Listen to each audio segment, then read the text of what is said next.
ideal world, consumers like to be able to go to their supermarket or local shop and be able to see their usual products, make sure that they're available all of the time and that the price is clearly displayed before making a purchase. But what happens to consumers when they can't find what they're looking for? I'll go somewhere else. Yeah, me too. Yeah, I'll go somewhere, I'll buy it somewhere else. Buy something else. Go and buy it somewhere else. I'd just buy another brand. I would ask one of the staff. I find somebody and ask. And if they haven't got it, then depending what the product is and how desperately I need it as to whether I buy an alternative or I come away without it. It can be frustrating. It can be frustrating if you've got very limited time coming home from work and suddenly you find things aren't where they should be. So I'll get something that's similar, that's on the shelf, because I want it then. Yes, I would do the same, get another brand if they couldn't supply me with the one I wanted. But it is annoying when you go and it's not where you expect to find it. Your items, it takes you longer to do your shopping then, doesn't it? When the fruit and veg is not in the same place, or you've gone down the cereal aisle and it's no longer the cereal aisle, it's the pickled onion aisle. It's really frustrating because you go in there sometimes to get something, and because they've changed the layout, you end up coming out with not what you wanted, and often things that you weren't even on your shopping list to start with. Yeah, frustrated, and would probably make a point of telling them that if I couldn't get what I wanted here, I will do my regular shop somewhere else. You know, if they can't provide what I want, they'll lose all my business.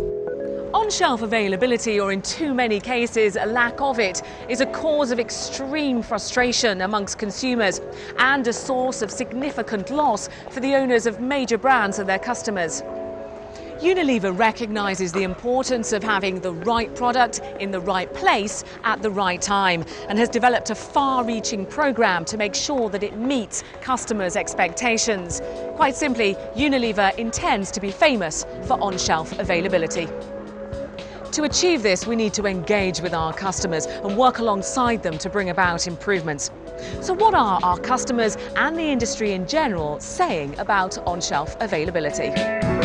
So as we see, there's a consensus of opinion. We've also heard the views of consumers. So let's look at some statistics, the hard facts.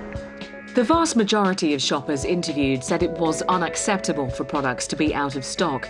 83% lay the blame with the retailer. When asked about a particular category being out of stock, in this case deodorants, what did they do when the product they wanted to buy wasn't available? Many of them bought a different deodorant or visited another retailer, while some delayed their purchase. However, a massive 67% said they were unlikely to buy that product in the future from that particular store. This isn't just a Unilever issue, it really impacts on the customer's business. So how are we going to meet the challenge? Well, here are some of the views of the team who are working on improving on-shelf availability. The modern-day supply chain is extremely sophisticated, and yet on-shelf availability is averaging just 90%.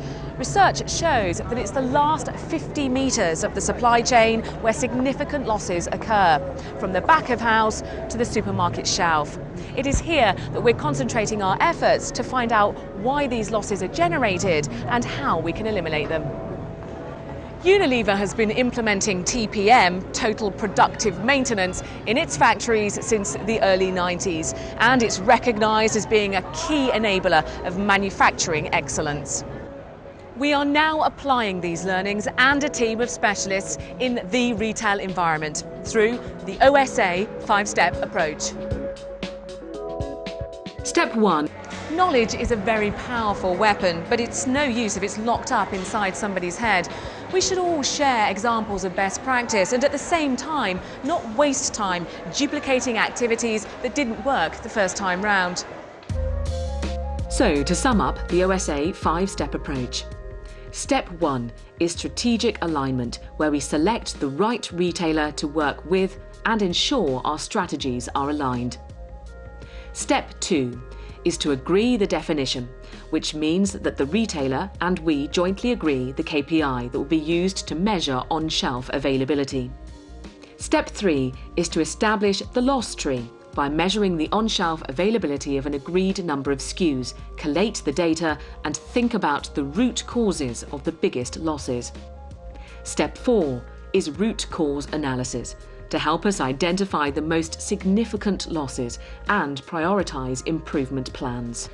The final step is to implement the solution by utilising different improvement techniques and share our learnings. We've already been running a number of pilot programmes with both strategic and local customers in our regions across the world. The results of these 30 pilots show an emerging pattern of where the losses are. In all our countries, some of the key issues were new product introduction, back-store organisation, inventory accuracy and the supply chain's failure to deliver. Now we've seen what the extent of the problems are, how is Unilever going to overcome these challenges? The team now has the backing of the supply chain leadership team, who have committed substantial financial resource to help us scale up the OSA programme.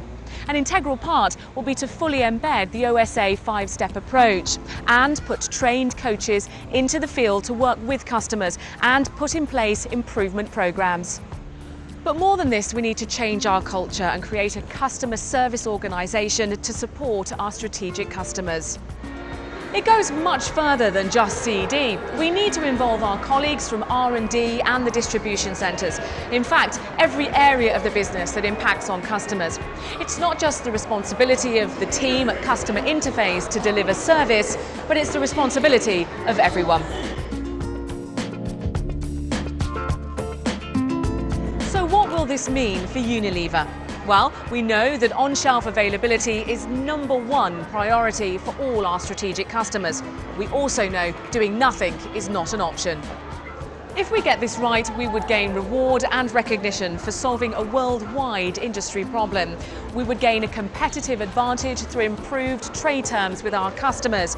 We would own shelf and achieve preferred supplier status.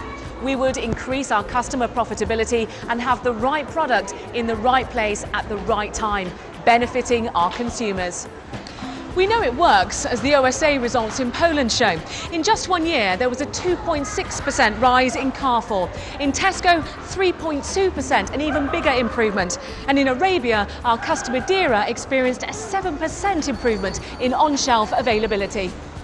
In financial terms, there's potential for Unilever to gain €1.5 billion. That's 2 to 3% NPS growth. That's the size of the prize. And if you want any more convincing, here's what Joe Dibble had to say. On-shelf availability is the most important thing that any business can do. When you look at current availability rates across Europe, whilst the UK have very good rates, and particularly the work that I've done with you guys in the past when I was working in the UK, we achieved a very high standard of on-shelf availability. As we start looking at what's happening in Central Europe, we've got up to 15% out of stocks on your products on shelves. Now, what that transpires to is really that you could get all of your growth requirement for your business just by satisfying the demand which we need.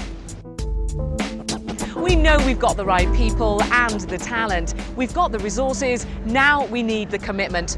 Will Unilever be famous for on-shelf availability? It's up to you.